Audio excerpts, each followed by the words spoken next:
Hello बच्चों, welcome back to my channel. बच्चों, मैं हूं शशि और आप देख रहे हैं आपका अपना चैनल मैथ्स मैजिक, जिसमें हम लोग पढ़ेंगे क्लास 11th स्टैंडर्ड का मैथ्स, जिसमें करेंगे एनसीईआरटी बुक के सेकंड चैप्टर के एक्सरसाइज 2.1। इसका ऑलरेडी एक वीडियो बना दिया जा चुका है, जिसका लिंक इस वीडियो के डिस्क्रिप्शन बॉक्स में दे देंगे, आप जाके देख सकते हैं। उस वीडियो में एक्सरसाइज 2.1 के इंट्रोडक्शन और एग्जाम्पल्स को कवर किया गया था, और इस वीडियो में एक्सरसाइज 2.1 के हम क्वेश्चन कवर करेंगे, जिसका पहला क्वेश्चन है। देखिए क्या है ये। एक ऑर्डर पेयर, दो ऑर्डर पेयर आपस में इक्वल दिया हुआ है। कह रहा है if x/3 + 1 y-2/3 equal to 5/3 1/3। ठीक है, find the values of x and y। तो इंट्रोडक्शन पार्ट में बताया जा चुका था कि जब दो ऑर्डर पेयर आपके आपस में इक्वल होते हैं तो उसके करस्पॉन्डिंग एलिमेंट्स भी इक्वल होते हैं। करस्पॉन्डिंग एलिमेंट्स का मतलब क्या है कि पहले वाले ऑर्डर पेयर का पहला वाला वैल्यू सेकेंड वाले ऑर्डर पेयर का पहले वाले वैल्यू के इक्वल होगा। ठीक है, और फर्स्ट ऑर्डर पेयर का second value second order pair के सेकेंड वैल्यू क्या इक्वल होगा। इसी से हमको सॉल्व करना है। ठीक है, तो कैसे सॉल्व करेंगे पहले जो क्वेश्चन दिया लिखिए। क्या दिया है question? x/3 + 1 y-2/3 equal to 5/3 1/3 ये दिया हुआ है। ठीक है, तो क्या लिखना होगा? By equality of two order pair. जब दो ऑर्डर पेयर आपस में इक्वल होता है तो क्या होते हैं, उसके करस्पॉन्डिंग एलिमेंट्स आपस में इक्वल होते हैं। मतलब क्या हुआ कि ये वाली वैल्यू इसके इक्वल हो जाएगा और सेकंड वाली वैल्यू इसके इक्वल हो जाएगा।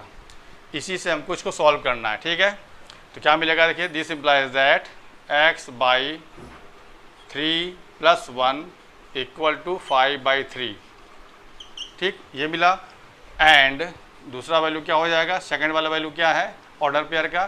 तो y-2/3 इक्वल टू 1/3। अब इन दोनों को सॉल्व करके हमें x और y की वैल्यू फाइंड करनी है। ठीक है, तो देखिए ये क्या हो जाएगा? Therefore x/3 equal to 5/3।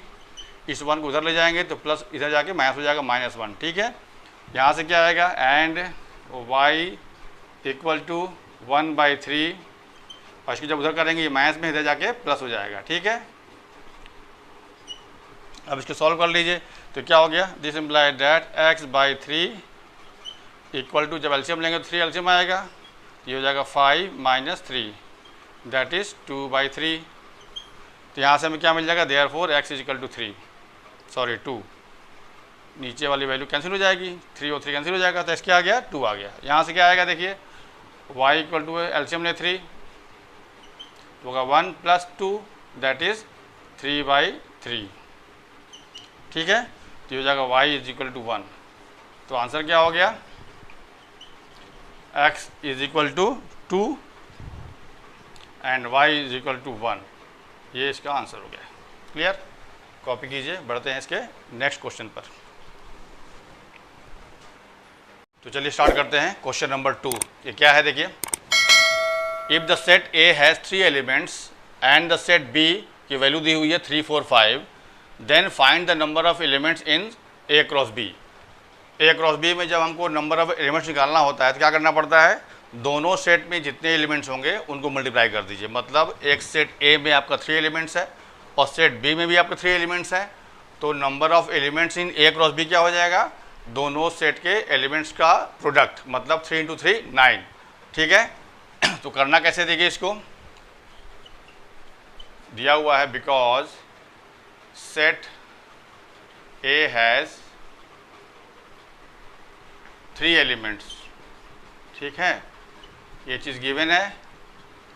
Therefore NA का मतलब क्या? इसको पढ़ते हैं, इसको पढ़ते हैं शॉर्ट में number of A।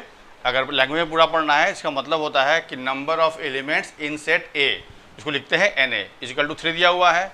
And set B क्या दिया हुआ है? सेट B जो है वो कर्ली ब्रैकेट बनाइए, इसको 3 4 एंड 5 ये दिया हुआ है सेट बी।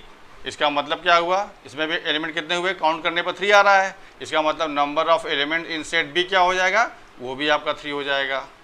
ठीक है, therefore number of elements in A cross B, ये क्या होता है, number of elements in A multiplied by number of elements in set B. अब इसमें वैल्यू पुट कर दें तो 3 इंटू 3 दैट इज 9 एलिमेंट्स। इसका मतलब क्या हो जाएगा, देयरफॉर आंसर कैसे लिखेंगे इसको, number of elements in A cross B is equal to 9। ये इसका आंसर हो गया। क्लियर, कॉपी कीजिए, बढ़ते हैं नेक्स्ट क्वेश्चन की तरफ। देखिए अगला क्वेश्चन क्या है, क्वेश्चन नंबर 3। ये क्या कहता है, इफ़ जी, एक सेट का नाम है जी जिसमें एलिमेंट दिए 7 8, दूसरा सेट है एच जिसमें एलिमेंट दिए 5 4 2, find G cross H and H cross G, मतलब एच जी और एच और जी का कार्टेशियन प्रोडक्ट निकालना है। तो कार्टेशियन प्रोडक्ट क्या है बताया जा चुका है सब इसके इंट्रोडक्शन पार्ट में।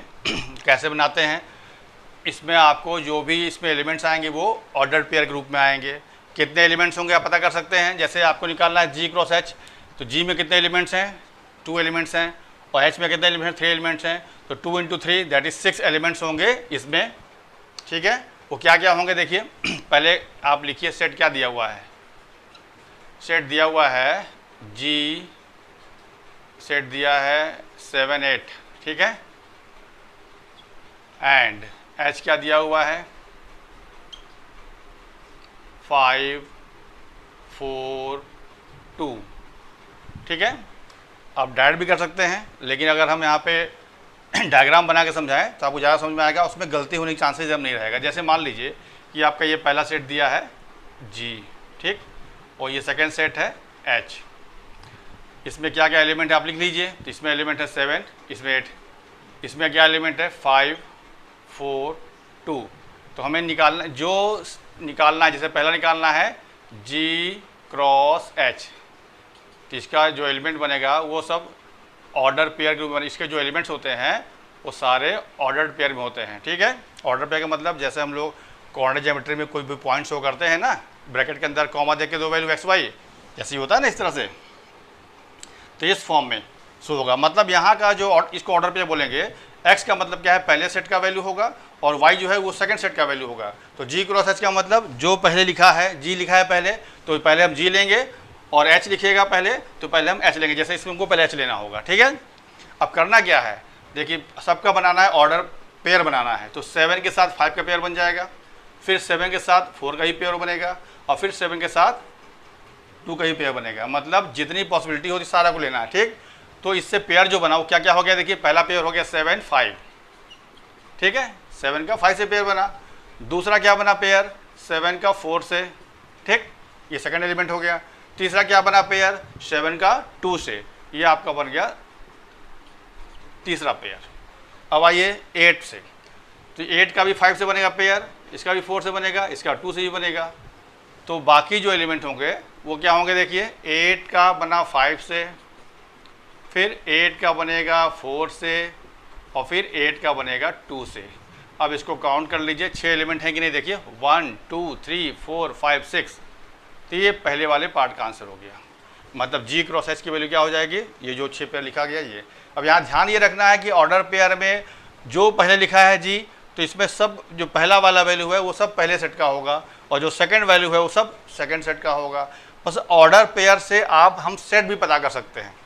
जैसे मान लो ये ऑर्डर पेयर, मतलब ये आपका कार्टेशियन प्रोडक्ट दिया हुआ है, मतलब ऑर्डर पेयर में दिया हुआ है। अब कहेगा कि आप सेट जी और एच निकालिए, तो क्या करना है, जो ऑर्डर पेयर में जो पहला वाला वैल्यू होगा उसके जो एलिमेंट्स होंगे पहले सेट के हो जाएंगे। बस ये ध्यान रखना है कि अगर आपका कोई भी वैल्यू रिपीट कर रहा है तो हम एक बार लिखेंगे। जैसे देखो यहाँ पे 7 7 3 टाइम्स रिपीट किया, हम लिखेंगे सिर्फ एक बार, तो 7 आ जाएगा। और दूसरा वाला वैल्यू देखिए 8 और 8 3 बार है, हम लिखेंगे 8, तो 7 और 8, देखिए बन गया सेट, पहला सेट।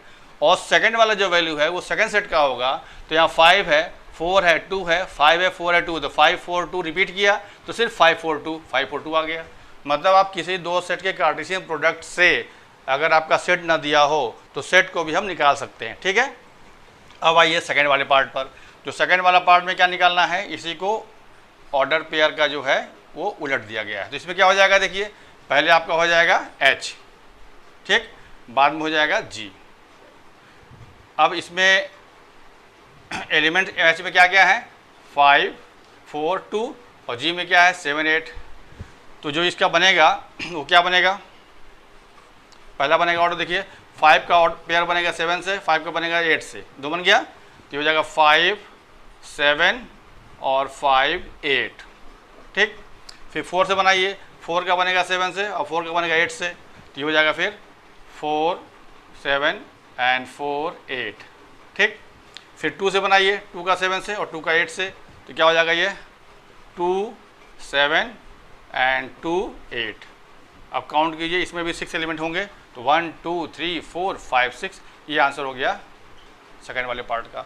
हम डायरेक्ट भी कर सकते हैं, जैसे अब निकालना है तो देखो, जैसे अगर ये आप चाहते हो ना बनाना पड़े तो क्या करोगे, जैसे पहला देखिए, जैसे G क्रॉस H हमें निकालना है, तो G क्रॉस H का मतलब क्या हुआ कि 7 का पेयर इससे ये बनेगा, फिर इससे ये बनेगा और इससे ये बनेगा।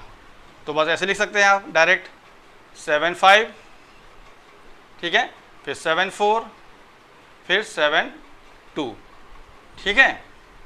अब आइए सेकंड एलिमेंट पे, अब इसका इससे बनेगा, इसका इससे ही बनेगा और इसी का इससे ही बनेगा, तो क्या हो जाएगा ये 8, 5, ठीक है, फिर 8, 4 एंड 8, 2। मिला लीजिए, सही है कि नहीं, देखिए वही चीज़ आया, ठीक है।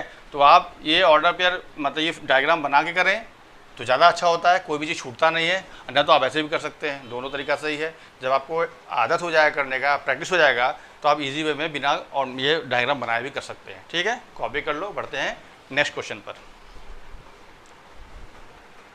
देखिए नेक्स्ट क्वेश्चन 4, ये क्वेश्चन बहुत लंबा है, आधा बोर्ड तो क्वेश्चन लिख के ही भर गया, लेकिन कुछ है नहीं इसमें, एकदम सिंपल क्वेश्चन है। देखिए क्या है, ये कह रहा है state whether each of the following statements are true और false.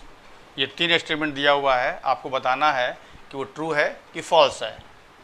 If the statement is false, अगर स्टेटमेंट फॉल्स है तो rewrite the given statement correctly, अगर वो गलत है तो सही क्या है वो लिखना है, ठीक है।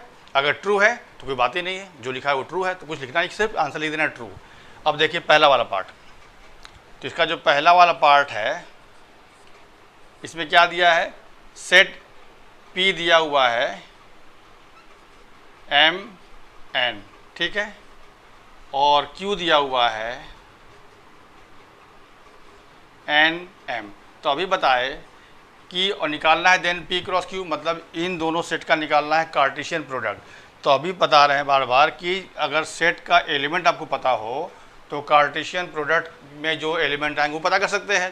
तो यहाँ पे आपका 2 एलिमेंट, यहाँ पे 2 एलिमेंट है, तो क्या होता है इसके कार्टेशियन प्रोडक्ट में कितने एलिमेंट्स होंगे, 2, 2 जा 4, मतलब 4 एलिमेंट होंगे। यहाँ 2 रहा है, सिर्फ 2 एलिमेंट।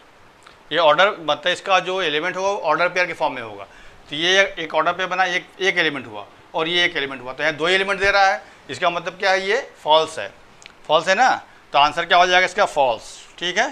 पहले ये लिख देंगे, फॉल्स लिखने के बाद अब करेक्ट आंसर क्या हो जाएगा इसका, करेक्ट आंसर क्या होगा, मतलब P क्रॉस Q का वैल्यू निकालना है, तो क्या बनेगा, ये ऑर्डर पे बनेगा ना। अगर नहीं समझ में आ रहा है तो आप छोटा छोटा बना लीजिए आप समझने के लिए। ये आपका P है, ये Q है, इसमें M और N है, इसमें N और M है, यही ना एलिमेंट्स हैं। तो इसका पेयर बनेगा इससे, इसका बनेगा इससे, मतलब पहला ऑर्डर पेयर क्या बन जाएगा, M, N, ठीक। दूसरा बनेगा M, M, ठीक है। फिर N से बनाइए, तो N कैसे बनेगा, N कैसे बनेगा, तो क्या बन जाएगा N, N और ये हो जाएगा N, M। तो ये इसका आंसर करेक्ट हुआ, मतलब करेक्ट वैल्यू ये आएगा। आपका दिया है ये चीज़, मतलब ये फॉल्स हो गया, पहला वाला आंसर हो गया फॉल्स। और करेक्ट लिखा है ना कि देन री right the given statement correctly, तो ये आपका जो स्टेटमेंट जो P क्रॉस Q का वैल्यू क्या आएगा, ये आएगा, ठीक है। अब 4 एलिमेंट इसमें है, ठीक है। अब देखिए सेकंड पार्ट क्या कह रहा है, तो सेकंड पार्ट लिखा है if A and B are non empty sets. तो कार्टेशियन प्रोडक्ट का डेफिनेशन ही होता है कि अगर 2 नॉन एम्प्टी सेट हैं तो कार्टेशियन प्रोडक्ट में ऐसे एलिमेंट होंगे जो ऑर्डर पेयर के रूप में होंगे। और ऑर्डर पेयर कैसा होगा, ऑर्डर पेयर का पहला वाला वैल्यू पहले सेट से होगा और सेकंड वाला वैल्यू सेकंड सेट से होगा। तो कंडीशन ही होना चाहिए कि ऑर्डर पेयर कार्टेशियन प्रोडक्ट के लिए आपके पास दो नॉन एम्प्टी सेट होने चाहिए। अगर एम्प्टी सेट हैं तब वो आपका कार्टेशियन प्रोडक्ट फाइंड कर नहीं कर सकते आप। ठीक, तो यहाँ वही चीज़ लिख रहा है, मतलब जो डेफिनेशन वही लिख रहा है, मतलब सही है ये चीज़। If A and B are non empty set, condition ठीक है, then A cross B is non empty set, मतलब तब क्या है कि ए क्रॉस बी भी आपका नॉन एम्प्टी सेट आएगा, क्योंकि इसमें कुछ ना कुछ एलिमेंट्स आएंगे। कैसे एलिमेंट्स आएंगे? सेट ऑफ ऑर्डर पेयर के फॉर्म में आएगा, मतलब एक्स वाई के फॉर्म में आएगा। अब एक्स कहाँ से होगा? पहले सेट से होगा, तो such that X belongs to A, मतलब पहला सेट आपका ए है, and Y belongs to B. अब वाई आपका सेकंड वैल्यू है जो कि सेकंड सेट से बिलोंग करेगा, तो इसका आंसर हो गया सेकंड वाले पार्ट का ट्रू। इसमें कुछ लिखना नहीं है, सिर्फ आंसर लिख देना है ट्रू। ये बात समझ में आ गई? क्योंकि ये जो दिया है वो डेफिनेशन ही दिया है किसका? कार्टेशियन प्रोडक्ट का, मतलब ये सही है। ठीक है, अब इस पर आइए, थर्ड वाला पार्ट भी वो ट्रू है। कैसे ट्रू है बता रहे हैं, देखिए ये भी ट्रू है आपका। कैसे ट्रू है? यहाँ पे ए दिया है सेट 1 2 और बी दिया 3 4, कह रहा है then A cross B intersection null set. ये 5 मतलब नल सेट, मतलब एम्प्टी सेट है। तो जब ये एम्प्टी सेट है मतलब क्या हुआ? इसमें कोई एलिमेंट है ही नहीं है, और बी में एलिमेंट क्या है? 3 4 है। तो इंटरसेक्शन क्या होता है? दोनों सेट का कॉमन पोर्शन। तो जब बी में 3 4 एलिमेंट हैं और नल सेट में कोई एलिमेंट ही नहीं है तो कॉमन पोर्शन कुछ मिलेगा ही नहीं। जब कॉमन पोर्शन नहीं मिलेगा तो ये क्या हो जाएगा? ये भी आपका नल सेट हो जाएगा ना। लेकिन हमारा जो फॉर्मूला जो डेफिनेशन है वो किसका है? दोनों होना चाहिए नॉन एम्प्टी सेट। मतलब यहाँ पे ये चीज़ ए क्रॉस बी जब निकालेंगे, जब ये आपका नल, ये वाला वैल्यू नल सेट आ जाएगा। ठीक है, तो ए क्रॉस नल सेट का मतलब क्या हुआ? इसमें कोई एलिमेंट ही नहीं है, तो इसके एलिमेंट्स जो भी होंगे हम पेयर कहाँ बनाएंगे? हमको पेयर बनाना पड़ता है ना, तब ना ऑर्डर पेयर लिखेंगे। दूसरे सेट में एलिमेंट होंगे तभी तो पेयर बनेगा, दूसरे में कोई एलिमेंट ही नहीं है तो पेयर बनेगा ही नहीं। जब पेयर नहीं बनेगा तो इन दोनों क्रॉस क्या हो जाएगा? कुछ उसमें एलिमेंट्स नहीं आएंगे। जब कोई एलिमेंट्स नहीं आएगा मतलब क्या कहलाएगा? नल सेट कहलाएगा। तो ये भी आपका हो गया ट्रू। बात समझ में आ गई? सिर्फ आपको समझ के लिखना था। ठीक, समझ में आ गया ना क्यों हुआ ऐसा? क्योंकि हमारा ये 5 जो दिया है वो नल सेट है, और बी हमारा सेट दिया हुआ है, और बी इंटरसेक्शन नल सेट, मतलब बी और नल सेट का कॉमन पोर्शन कुछ मिलेगा नहीं, तो ये वाला वैल्यू हो जाएगा नल सेट। अब जब नल सेट का हम जब ए से क्रॉस करेंगे तो नल सेट में कोई एलिमेंट ही नहीं होगा, तो ए का जो भी एलिमेंट होगा हम पेयर बना नहीं पाएंगे। जब पेयर नहीं बना पाएंगे तो कोई एलिमेंट ही नहीं फॉर्म होगा। जब एलिमेंट्स फॉर्म नहीं होगा इसका मतलब क्या है? सेट आपका नल हो जाएगा, मतलब एम्प्टी सेट हो जाएगा। वही यहाँ लिखा हुआ है, मतलब ये कंडीशन आपका सही है, तो ये ट्रू हो गया। क्लियर? कॉपी कीजिए, बढ़ते हैं इसके नेक्स्ट क्वेश्चन पर। देखिए क्वेश्चन नंबर 5, ये क्या है? इफ़ ए एक सेट दिया हुआ है -1 and 1, फाइंड ए क्रॉस ए। ठीक है, अब यहाँ पे देखो ए को 3 बार आपका क्रॉस प्रोडक्ट निकालना है, तो पहले हम क्या करेंगे? 2 बार निकालेंगे। तो 2 बार निकालेंगे तो वो हमारा ऑर्डर पेयर के फॉर्म में उसके एलिमेंट्स बनेंगे। जब इस दोनों का जो सेट आएगा ऑर्डर पेयर के फॉर्म में, उसको जब इससे हम क्रॉस कराएंगे तो इसमें इसका 2 एलिमेंट और इसका भी 1 एलिमेंट, मतलब उसमें जो ऑर्डर बनेगा, जो ऑर्डर पेयर नहीं बनेगा, वहाँ पे क्या बन जाएगा? ऑर्डर ट्रिपलेट बनेगा, क्योंकि वहाँ पे 3 वैल्यू आ जाएगी x, y, z के फॉर्म में। जैसे ऑर्डर पेयर बनता है तो x, y के फॉर्म में आता है, और जब ऑर्डर ट्रिपलेट बनेगा इसका मतलब वहाँ पे 3 वैल्यू आएगी, मतलब x, y, z के फॉर्म में आएगा। तो पहला काम क्या करना हमको है? हमको पहले ए क्रॉस ए निकालेंगे, उसके बाद हम निकालेंगे ए क्रॉस ए। ठीक है, तो देखिए कैसे निकलेगा ये। ए गिवन कितना है? ए सेट दिया हुआ है -1 and 1, तो पहले हम निकालेंगे देयरफॉर ए क्रॉस ए निकालेंगे। ठीक है, तो ए क्रॉस ए में कितने एलिमेंट्स आएंगे? 2 इसके, और दो बार लिखा गया है तो 2 2 जा 4 एलिमेंट्स आएगा।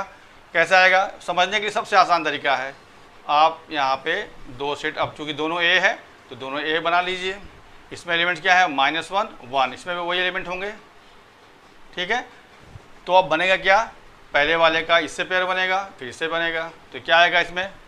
-1 ठीक, पहला बन गया। दूसरा क्या बनेगा? -1 1। ठीक, फिर इसका सेकंड एलिमेंट का जो पेयर बनेगा इससे बनेगा और फिर इससे भी बनेगा। इसमें क्या आ जाएगा? 1 -1 और फिर 1 1। ये आपका आ गया ए क्रॉस ए, मतलब देखिए 4 एलिमेंट हो गए।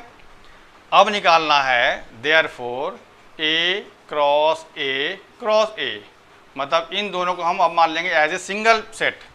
ठीक है, तो इसको एक साथ इसको क्रॉस कराना है, मतलब अब हमारा जो यहाँ पे बनाएंगे, एक सेट मान लीजिए ये बना और एक सेट ये बना, इसको ए सपोज करेंगे और इसको ए क्रॉस ए सपोज करेंगे।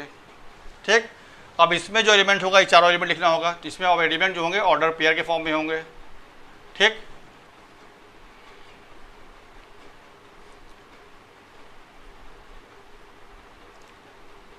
ठीक है, ऐसे एलिमेंट होगा, मतलब ये चारों एलिमेंट्स में होंगे। अब इसमें क्या एलिमेंट्स होंगे, -1 और 1। अब पहला जो बनेगा ऑर्डर ट्रिपलेट वो क्या हो जाएगा, देखिए इसका इससे एक पेयर बनेगा, इसका इससे बनेगा पेयर, तो पहला वाला बन जाएगा -1 -1 और -1, 3 वैल्यू आ गई, इसको कहा जाएगा ऑर्डर ट्रिपलेट। ठीक है, कॉमा सेकंड क्या बनेगा, इसका इससे बनेगा तो क्या हो जाएगा ये -1 -1 1, ये हो गया सेकंड वैल्यू। इसकी वैल्यू कितनी आएगी, 4 इसमें है और 2 इसमें है, तो 4 2 जा 8, मतलब 8 ऑर्डर ट्रिपलेट बनेगा इसमें। ठीक है, अब दूसरे से बनाइए, तो ये हो जाएगा दिस एंड दिस, तो क्या हो जाएगा ये -1 1 और -1। ठीक है, फिर आइए इसका इससे आइए, तो क्या हो जाएगा ये -1 1 और 1। ठीक, अब थर्ड वाले एलिमेंट से आइए, तो इसका इससे बनेगा, इसका इससे बनेगा पेयर, तो क्या हो जाएगा ये 1 -1 एंड -1। ठीक, जब इसका इससे बनाएंगे तो क्या आएगा 1 -1 एंड 1। ठीक है, अब फोर्थ वाले एलिमेंट से बनाइए, इसका इससे बनेगा, इसका इससे बनेगा, तो क्या हो जाएगा ये 1 1 -1 फिर 1 1 1।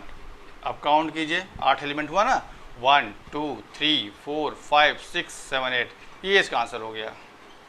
मतलब A क्रॉस A की वैल्यू क्या आ गई, ये पूरा वैल्यू आ गया। इसको हमको सेट के फॉर्म में लिखना है, मतलब कर्ली ब्रैकेट लगाकर ऑर्डर ट्रिपलेट के फॉर्म में कॉमा देकर लिखना है। क्लियर, कॉपी कर लो इसको।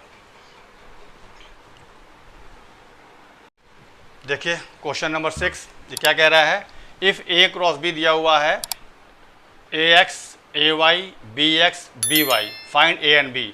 तो बताए थे ना कि जब आपका कार्टेशियन प्रोडक्ट दिया रहता है उससे हम सेट A और B भी फाइंड कर सकते हैं। तो क्या होता है, जो ऑर्डर पेयर में दिया हुआ है, जो पहला वाला वैल्यू है वो पहले सेट का एलिमेंट होगा और जो सेकंड वाला वैल्यू ऑर्डर पेयर का वो सेकंड सेट का एलिमेंट होगा। पर ध्यान ये रखना है कि कोई भी एलिमेंट अगर रिपीट हो रहा है तो उसको हम सिर्फ एक बार लिखेंगे। ठीक है, तो पहले क्या दिया है देखिए, तो सिंपल है। आप A में क्या है, पहला एलिमेंट होगा A, मतलब A आएगा, चूँकि 2 बार A आया है तो एक ही बार लिखेंगे, तो A और B, मतलब ये सेट हो जाएगा A और B। और सेकंड एलिमेंट XY, फिर XY है, तो B का एलिमेंट क्या हो जाएंगे, मतलब B सेट क्या बन जाएगा X, Y, यही इसका आंसर है। लेकिन लिखेंगे कैसे इसको, बस जो क्वेश्चन दिया है पहले लिख लीजिए, बिकॉज A क्रॉस B मतलब Cartesian product of A and B, that is क्या दिया हुआ है, ये AX AY BX and BY ये दिया हुआ है। This implies that set A जो होगा वो क्या हो जाएगा A and B and set B क्या हो जाएगा, सिर्फ आपको देख के समझ लेना है, X एंड Y, ये इसका आंसर हो गया। ठीक है, क्लियर, कॉपी कर लो इसको। तो आज के लिए इतना ही, इसके बचे हुए क्वेश्चन कवर करेंगे नेक्स्ट वीडियो में, तब तक के लिए थैंक्स।